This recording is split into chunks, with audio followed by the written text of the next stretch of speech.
Hey, good morning, everyone. Welcome to Mentor Monday.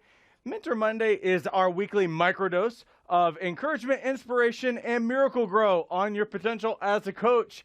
And I see people are getting into the room right now. I see Cassandra from Mobile has already made it in. Here's what we would really like to do. I want to give a shout out to Cassandra. Welcome, Cassandra. I'm a Southern boy originally, so Mobile was one of those beaches that we always traveled through to go from, if we didn't end up in Mobile or what was really close to Mississippi, we'd go all the way to like Pensacola. So, and there's this cool underwater bridge there that was like so much fun. Winland, McCants, welcome. And so here's what we love to do to always start this thing is to hear from you guys. I love to just give shout outs to everyone who is joining us so that I'm not just some kind of talking head. We're community here. We're all friends here, so we love to make connections with everyone. I see Cassandra is joining us. Welcome. Kurt is in the room. Welcome. Where are you guys from? Tell us your name, where you're joining us from, one thing that you're excited about today. Or actually, we can see your name on the screen. Just where you're joining us from, one thing that you're excited about today as you are getting in. And we're going to give everybody about 30 seconds to kind of like get in the room, and we'll continue saying hi. There's Jenna. I'm so excited that someone I mentored 15 years ago found her way back into my life and joined my Facebook group. That is so cool. That's very good. Love reconnections. Cassandra is joining us from Haiti. That's awesome. Jessica's joining us from New Jersey. Excited to be expanding personal touches with live streaming and pre-recorded video. Way to go. That's excellent. Lorena is from Malaga, Spain. I'm probably not pronouncing it right because I have an American tongue and we can't, most of us can't speak a second language. But welcome. Let's see, who else is joining us? I see Shannon is joining us from Northern California. Welcome, Shannon. All right. Well, cool. Well, if you've never been on a Mentor Monday, this is what we do every week on Monday at 10:30. Oh, more people making it in. Shamika is joining us from Jacksonville. Welcome. What we do on Mentor Monday is we always take some kind of a great topic. A lot of times I'll get messages from you guys. You guys will comment or you'll give us things that you would like a little bit more insight on. And there's Jennifer joining us from Liberty, Texas. And this week, what we really decided to jump into is this topic of how to get unstuck when you don't know what to ask. I know that most of the people who are following us are aspiring coaches or they're new coaches. Sometimes I have people who will think through the whole coaching process ahead of time and they're like, what if I don't know what to ask? What happens if I get stuck or something like that? And they're thinking way ahead of, they're already simulating, they're visualizing coaching in their mind, and they're like, could I possibly run out of questions to ask? Should I have a big list of questions that I should be asking people? Or we'll have some new people who they're just starting coaching and they find that they get a little bit stumped. There's just that area of the coaching process that all of a sudden, I don't know where to go from here. I don't know what question to ask.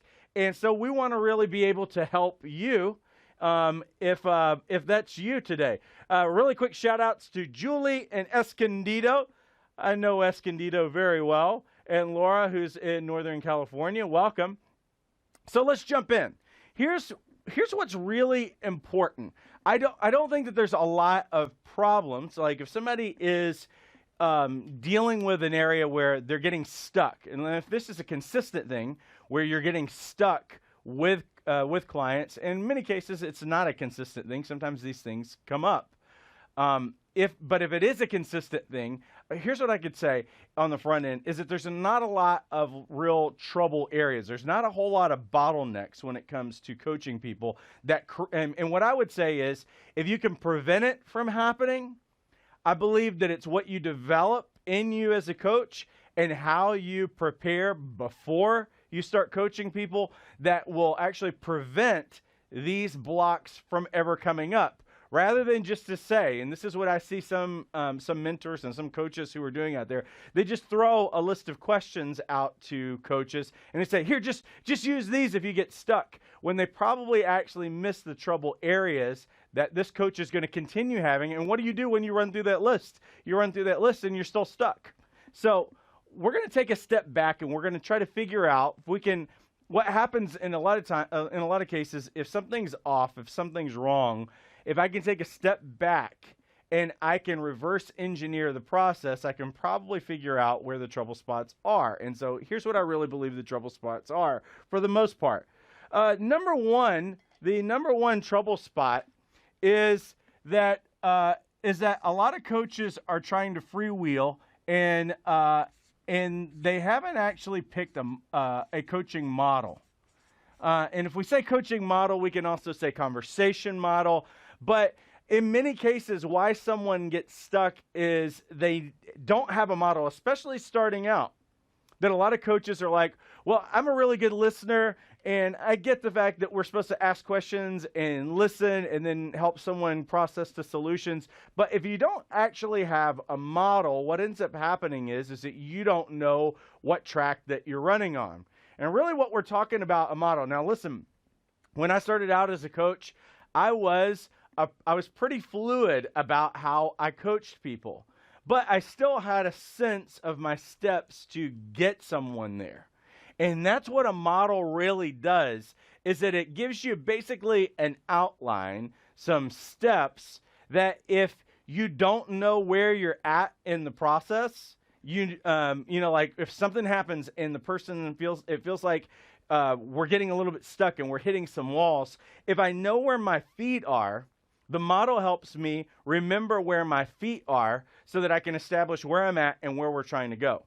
So I would say pick a model, and today we're just going to use the GROW model for our purposes. And there are several different coaching models that are out there. GROW is not the only one, but it's a very well-known one that you can get a lot of information on. And if you are in our life coach training right now, we have a whole module that we have devoted to the GROW model. Not that it's the only model that's out there, but it's a really simple model.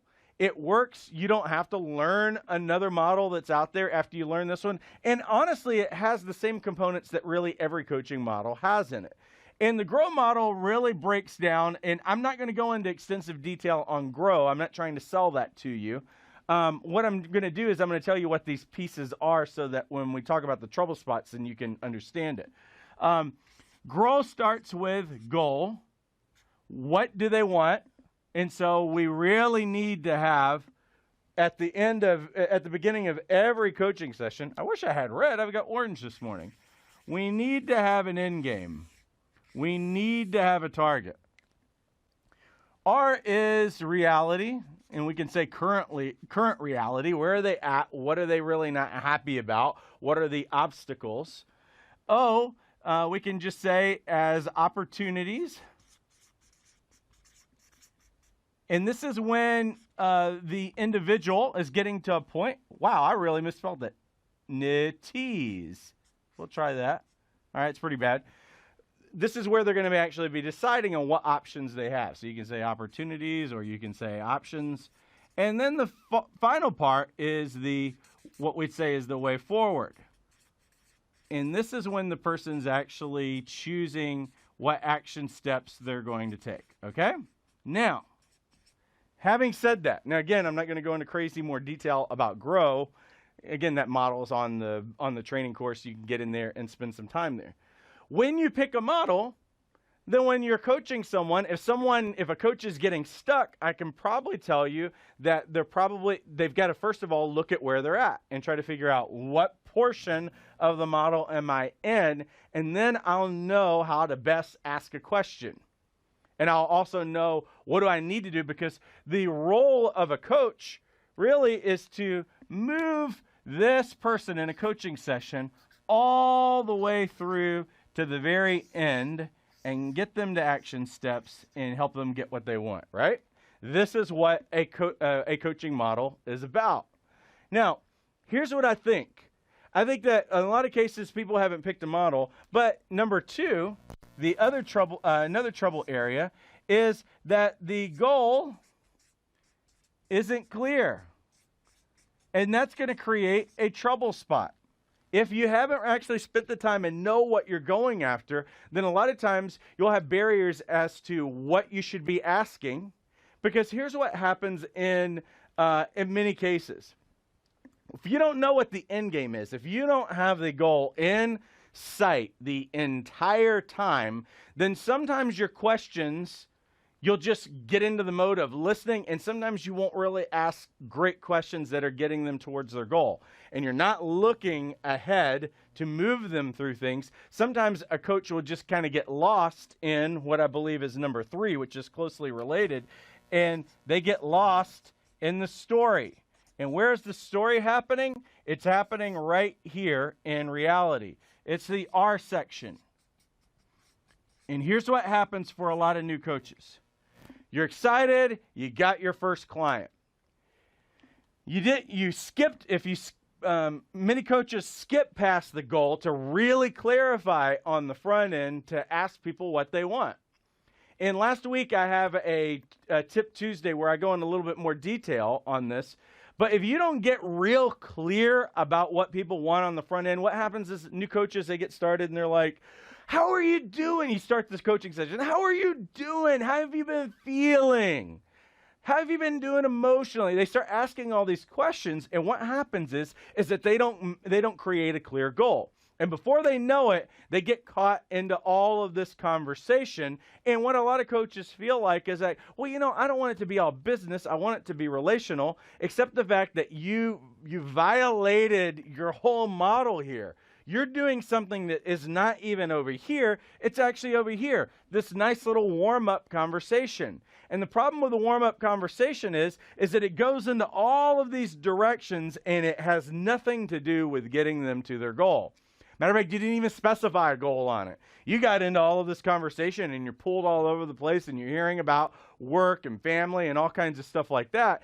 And by the time you try to reel it in to get over here, you've lost like 20 or 30 minutes. So clarify that goal, number 1. And then 2, after it is clear what they want, then we can move on into reality. Now, reality, this R section, is a dangerous place for some new coaches if they don't feel like they can be assertive and really guide the conversation. I don't want to be an interrupter. I don't want to take control of the coaching conversation. We want the client to set the agenda, and we want them to be in control as far as that's concerned. But it is your job actually to guide the conversation so that they get what they want, that you move them to the target. So sometimes what happens in the story section is that the client starts talking about a lot of different obstacles. So reality is full of challenges. It's full of obstacles. There's a lot of things that are happening in current reality. And sometimes the client, when we're sitting there, they're giving you lots and lots of details. And if they're a very detail-oriented person, and especially if they're telling a story and they're not leaving anything out, what happens to new coaches is that you just get lost in the story. And you don't even know what's important or what is important. That's the challenge, because the client really does know what's important and what's not important. Thing that I said on Tip Tuesday last week is that when someone gives a lot of details, and I understand verbal processors who speak out loud, and you can tell the difference between a verbal processor and someone who just talks a lot and maybe is avoiding taking action because they're telling the story all over again, is that verbal processors actually get somewhere. They're thinking out loud, but they're actually getting somewhere. You know why? Because they're getting to a goal. What happens with these big storytellers is that what they're doing is that they're telling all their stories and they're trying to get buy-in from you as a coach to hear how bad their obstacles are and how bad their challenges are and how there's all of these things that keep them stuck and everything else. And you know what will happen for you as a coach? You'll start empathizing with them. You'll think, man, this person can't take action in their life. They'll convince you. And so what you've got to do as a coach is that you've got to not get lost in the story. And sometimes you've got to actually pause the coaching session, say, hey, I appreciate all of the detail that you're giving me in this story. Could you bring me back to how does all of this fit towards moving forward to get your goal. I just want to make sure, and so sometimes what you can ask clients is, hey, is this really meaningful to help us get to where we want, or is this a little bit too much detail that's kind of getting us off point? We need to be bold enough to really clarify those questions, and the client can tell you. If they can tell you, yeah, this part of the story is really, really important for you to be able to grasp what's going on, and they can clarify that. We're not being ugly, and we're not just being interrupters. It's that sometimes the story is in so many different directions, it's all over the place, that what it does is that it just shuts coaches down, and they don't know what to ask, they don't know what's important, or sometimes a coach will start asking a question thinking this is the important way because they're being led that way, but it's not the direction at all. It doesn't even matter towards getting them to their goal.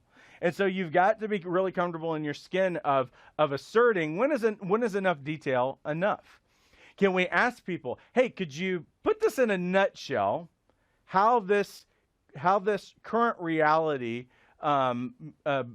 gets us to our goal? How is this story in a nutshell? Can you just sum it up? Can you paraphrase some things, whatever? We ask them to kind of get to the point. And people will be more than willing to get to the point. They won't just live in stories, but it's going to be one of those things that I think a lot of coaches get stuck not knowing where to ask because, again, they don't know where their feet are. They're just stuck in this reality stage. Now, here's the other thing, is that number 4, I'm going to go on to number 4. Hey, and if this is really helpful for you, if you're learning some things already, would you take just a second to hit the like button or to give me some comments or whatever, or to share this? Because this helps it get out in front of people. That's a way that Facebook, if you've ever wondered about the Facebook algorithm, the algorithm is based on people actually giving people stuff that is helpful and what they want and is meaningful, and people liking it and sharing it. That is a $1,000 tip right off the top of the head. That you never had to pay for, that if you'll actually go for meaningful things that will actually help people, it'll help all of your social media. Okay, so number 4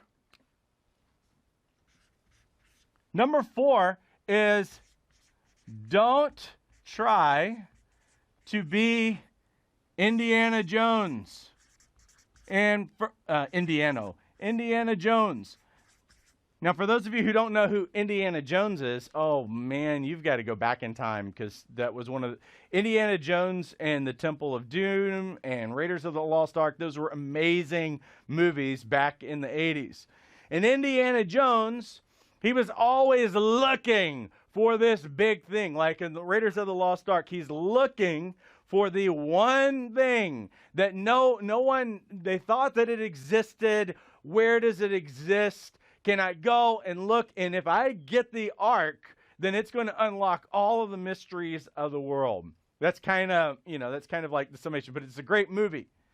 Don't try to be Indiana Jones.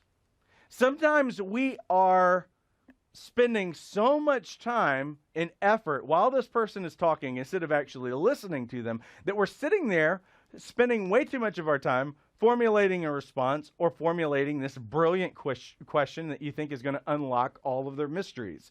Don't do that. Don't spend time formulating your response and living in reaction. Formulate a listening ear. This is what we've got to spend all of our time, is working on being a listening ear and taking note of what is interesting, what you're curious about, what are some of the certain words that people are listening. When you become a really good listener, you'll start noticing these little patterns. You'll notice things that are blocks or are values or things that people really want. And if you listen really well and not sit around formulating your response or trying to be Indiana Jones, then you'll help them get there. That's why this one big thing that all of you new coaches are going to have to learn, and a lot of new coaches do not have this in coaching yet, and it's this. It's trust. And so what'll happen is, because coaches don't trust the process, what they'll start doing is that they'll start interjecting. They'll take control away from the client. They'll try to start formulating responses. They'll start trying to give advice or something like that. Because they don't trust the process and because they're questioning things, they got stuck in it. What they end up doing then is that they actually take power away from the client because they didn't trust that coaching actually works. You got to trust the fact that the process works and that people are brilliant and they already know what they need to do. They just need some room, and they need this big thing that I say all the time to our coaches, because it's what I try to give them, is I try to give everybody permission to act on what they already know that they need to do. I just need to ask the right questions to unlock it. I need to give them keys, and asking questions is what allows them to do that. But if you don't trust the process, you're going to be sitting around trying to come up with brilliant questions, or you're going to try to take control in some kind of way. Trusting the process means is that simple questions work. Don't try to go for this massive question. Just ask simple questions. And so these are the preventative kinds of steps that keep you from messing up. The other thing is, too, number 5 is don't overanalyze. What happens sometimes is we are so digging into what someone says, and we're creating judgments about what they say. And it's hard to listen and stay curious and not overanalyze what someone is saying. Because sometimes that, if you have a judgment in your heart about something that they're saying, or an assumption in your heart about what they're saying without really listening, what'll happen is that you'll start going with a line of questioning, trying to lead somebody somewhere, and it wasn't actually what you were supposed to do. And so what'll end up happening is you ask all these questions, and you're like, oh, that was a waste of time. And now you're kind of like stuck. So where do you go from there? So again, don't overanalyze as part of just trusting the process. That simple questions are best. Just listen really well, and you'll help them get there. Now, where do we go from here? If you have done all of these things, you have a model, you know, you're going to honor the model that you're in, you're going to honor this person, you're listening, you're moving them through the process. Now we get to number 6, okay? So number 6 is, what do you do if you're still stuck and you did all of these things? What do you do? Well, you've got a lot of options, actually. So 6, here's your other options, okay? And I'm wrapping it up. Options, okay? So option 1 is just silence. And some of you feel like, I'm a new coach. They're hiring me because I have all of the answers. That's not actually why you were called, and that's not what your job is to give answers. Your job is to listen, ask brilliant questions, and to help them chart a path that works for them, that they've come up with themselves, that helps them get to their goal. Now, a lot of people are uncomfortable with silence, because if it gets silent, then that means that, they don't know what they're doing. And what I would say is that silence actually works, because what happens is that instead of continuing to repeat or rephrase the exact same question or get stuck, I'll just stop and I'll just look at them. And they'll take that cue to either quit talking or to ask you what you're doing. And you can just say, hey, you know what? I feel like you're onto something, so I'm just listening. And that's it. It's about the only response that you really have to get. Hey, I think that you're really on the path right now, and I don't want to interrupt you, so I'm just listening. And allow that responsibility to go back on the client, so that they don't feel like, a lot of times clients will feel like, well, I have to pause or something like that. Allow them, and here's what happens. It's the strangest thing that happens. When you allow that silence to happen, all of a sudden that next thing kind of like pops up, and it gets really clear again for the client and also for you as the coach in terms of what direction. So silence is one of those things. And when I say number 1, I'm not saying that this is in an order. I'm just giving you some things. So maybe I shouldn't say number 1. Maybe I should just say, here's some options, okay? 1 is silence. Another one is just to take 5. Some of you would be very uncomfortable with that, but take 5 is fine. Let me take a 5-minute break. Let me go outside, get some fresh air really quick, come back, everybody's clear again.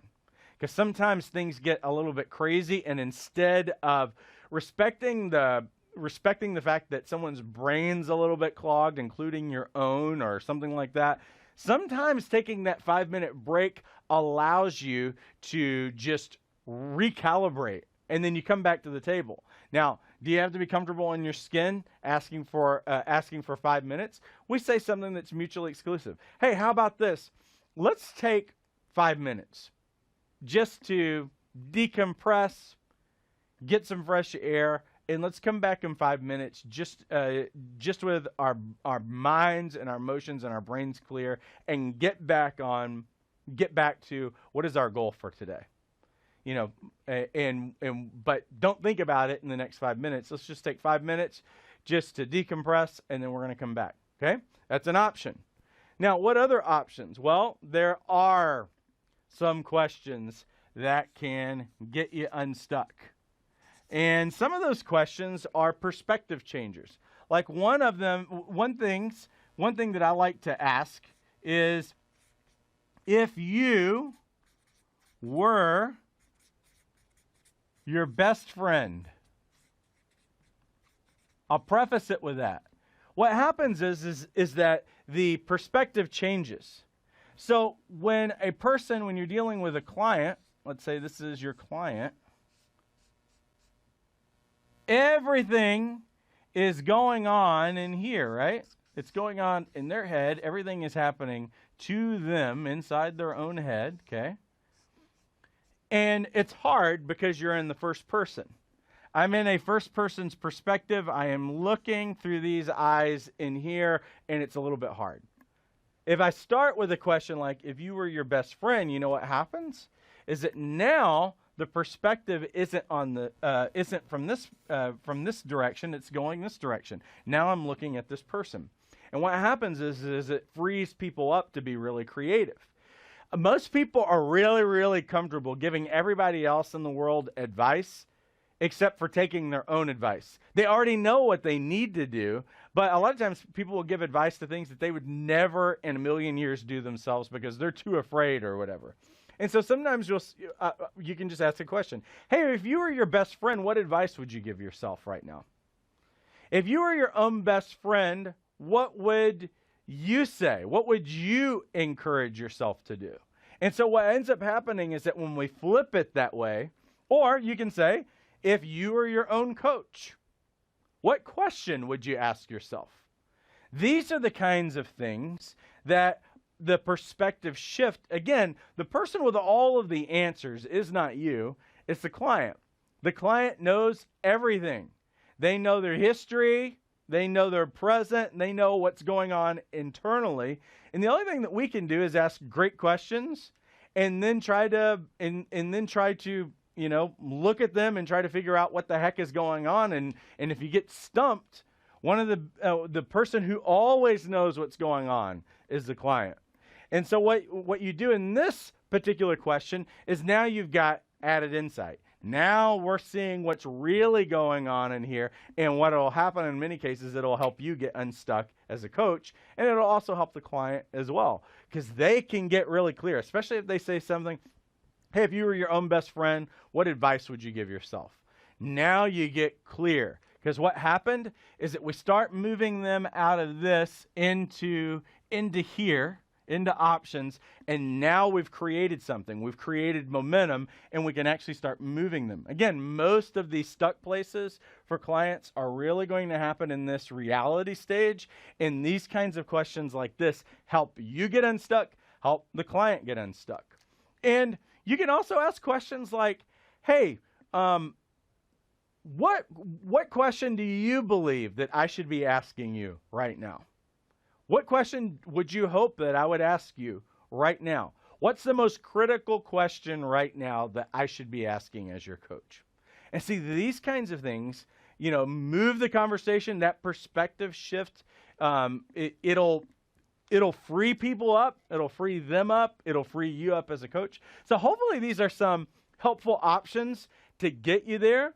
But the big thing is, I really believe that most of the challenges happen here. They don't really happen here. And so what I would really say is that don't sit around with a big list of questions. Can you go find a list of questions out there somewhere? Yeah, you can. And there's some great questions so that you can see how things are being asked. You know, you can see some real great questioning methods that are out there. If you Google for very long, you'll find some things that are out there. They're like, oh, that was a great question. We have some of them available in the Life Coach training course. But I don't think that you prepare for a session with just a really big list of questions. Listen, if you ever in the future come up against these things and they're difficult, because I've had some bad sessions in my time. And what I did walking away from the session is, rather than just being frustrated, I sat through and I figured out where in the process I was having the problem. And if that happened again, what would I do in the future? And I would visualize me doing it well in the future and keeping them on point and keeping them moving around. You know, we have to figure out what our own habits are. Sometimes it's possible to show up to a session and you're really not listening that well, even though that's what you get paid for. And so what do you need to do before your session to get yourself dialed in? Maybe it's to get there 15 minutes early, decompress whatever is going on in life, and that way you can listen a little bit better. But knowing where your trouble spots are, we want to fix the right thing. And I don't think that giving you a big list of questions to start asking is correcting what issues that we're having, because these are skills and it's a model. And so really, if you're coming into these areas where you're struggling, well, it's something in the model or it's something in your skills that need to be refined. The more you work this model, the more that you practice it, or any model that you choose, the better you're going to get. And you don't have to sit around and think, gee, what stage am I in, or any of those things. You can just move people through. So hopefully those are some helpful tips to get you there. And there's a lot of people in the room. Before I give more shout outs, I just want to do this really, really quickly. Let me pay the bills really quick. For some of you who have been flirting around with coach training, coaching certification, if you have Googled life coach certification or life coach training more than 2 times in your life, then you are procrastinating. What I would say is that you already know that this is what you're supposed to do, but for some reason you're not doing it yet. And I don't know why, but here's what I believe. I believe that it means that your next step is to actually take action on this, because you can only research so much. If you've researched more than a few times, you already know what's out there and you know what you need to do. And what we've done as the school is we've built a program that is on demand, affordable, and self-paced. So what that means is that you can enroll today and you can start today. The Life Coach Certification course is a 10-module program, fully online. We cover all of the core competencies. Every module. I mean, go to our website and look at all of the reviews that we have from satisfied students. We're the largest life coach training program in North America for a reason. And you go through those 10 modules. At the end of each module, there is a core competency skill where you're going to be actually working on that skill to put it into practice so you learn coaching proficiency. And it concludes with an exam. And when you pass the exam with a score of above 70%, then you have earned your credential. And at that point, you're a certified life coach. Now, here's the thing. The Life Coach Certification course doesn't just include that. We have a social media integration piece. Our partner, Accredible, allows you to take your credential and pull it into all of your social media. It literally pulls right into LinkedIn, into your website, into your email, all of those things. It's a $600 a year marketing tool that we give you and we keep paying for you for the rest of your life. Also, you get a free listing on lifecoachmatch.com. That's only $195 for all of those things. But if today you found was really helpful and it was exciting to you, Jumpstart's probably the step that you want to take. Jumpstart bundles with the Life Coach Certification course. So you either choose the Life Coach Certification course for $195, or you choose Jumpstart because it includes the Life Coach Certification course. So it's an either or, right? Jumpstart, not only do you get certified in it as a separate program, but in your student dashboard, you find the Jumpstart program. The Jumpstart program is 20 core modules that give you the A to Z on how to develop your business. So we show you how to discover your target market, how to discover your niche, how to attract clients, how to sell, how to create multiple streams of income. Some of you are just going for one-on-one clients. You know that that's only one way of offering coaching services. You can actually break into wealth and create even passive income if you actually look at all of the different options to offering your coaching services, and we help you navigate that and think through it. If you went to a networking group today, you probably don't know how to pitch yourself in 60 seconds or less. Most coaches don't. These are the things that life coach training programs never teach you. We cover all of those core basics, so because we're not just into coaching proficiency. That's what happened to me when I graduated from coach training school. They gave me my certificate, and then they waved from the door, "Good luck," and I had no idea how I was supposed to get a client, and I'd never done business before. And so we give you the core modules. We supplement all of that with a live call every Wednesday. So today gets you excited and gets you motivated. Wednesday is all your questions as coaches. I don't come with a topic. You come there with a question. Some of it's case study. If you're stuck somewhere, you will never be stuck in your process of developing your coaching practice. Jumpstart requires a 3-month minimum commitment. It's $97 a month. 97 is really not that much money. What is it? I'll show you this. It's really simple. For you coffee drinkers, this is a coffee a day. You guys are spending more than $3.25 on coffee. If I try to get a latte here locally, I'm looking at $6.50 minimum if I want to get a latte, and I leave a tip. That's at minimum. It's usually like $6.50 for the drink, and then whatever you want to tip on top of that. So you're already spending the money. The question is are you investing it in yourself? Are you investing it in your destiny? Are you getting to where you want to go? Now, Jumpstart also includes an online community, so you get to connect with students from all over the world that are part of the program. You get to role play with other people. You get feedback on what you're working on. And so, again, that program is only $97 a month with a 3-month minimum commitment. You can enroll today. And see, we actually priced Jumpstart really closely to Life Coach Certification course, because if you only wanted to stay in Jumpstart for 3 months, it's only $100 more. If you want to stick around longer, you're welcome to, because we're not trying to get you out immediately, but we're also not trying to build codependency either. We want you to learn what you need to do, and we want to walk alongside you, and we can just say you're never going to do this thing alone, okay? So let me look at what people are saying on here. Laura says, "Do it. It's a great program." Thank you so much, Laura. Laura is in that program. Tika says, "What to do when client gives verbal signs as an answer, but I'm blind?" Well, here's the thing. I think that blind coaches can be just as effective as coaches with sight. And here's why. Because there's a lot of data that is going on even though you can't see, the nonverbal cues is really what we're talking about. That's virtual coaching works for people. Coaching by phone even works for people because you don't need to have to see what's going on. Matter of fact, sometimes, and here's a weird thing. I can remember when my daughter was little, our oldest daughter, she would stand like this, and what that usually looked like for people is this person's not open. They're shut down. They're closed as to what is going on. But my daughter's always stood like that since she was a little kid.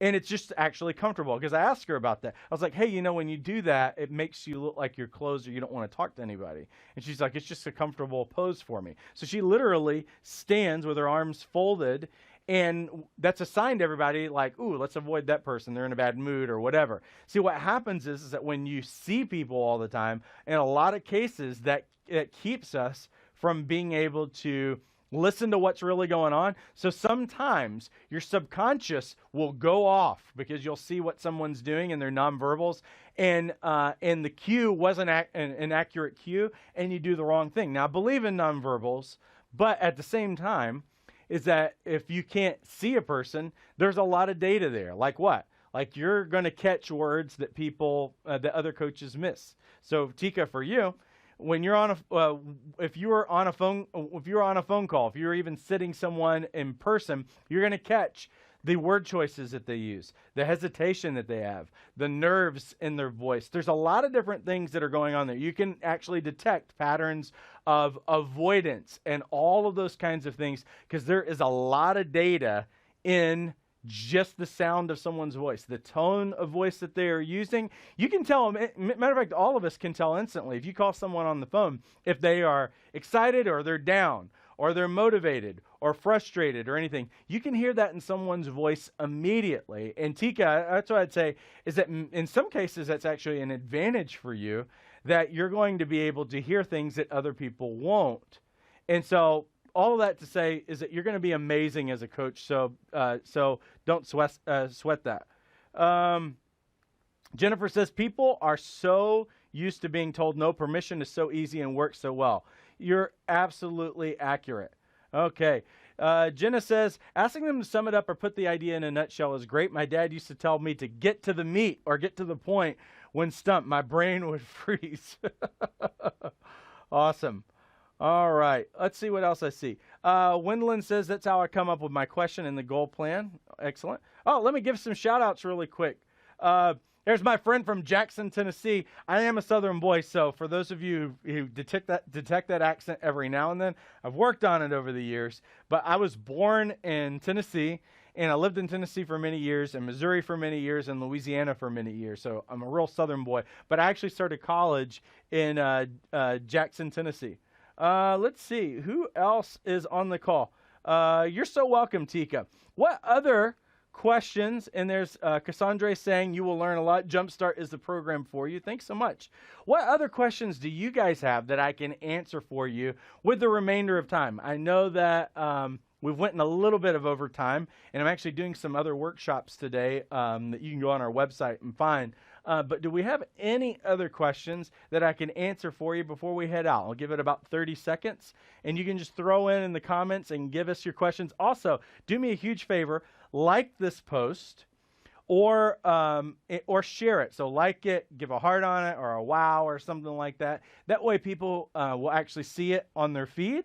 And feel free to also use this as a watch party. If you know other people who are thinking about coaching or just learning about communication today, start a watch party. That's one of the options that you have inside of Facebook, and allow other people to see what you've seen and to comment on it. All right. We'll give it about 15 more seconds. And again, if you just give us some likes so that people see it on the feed, that would be super helpful. All right, no other questions for today?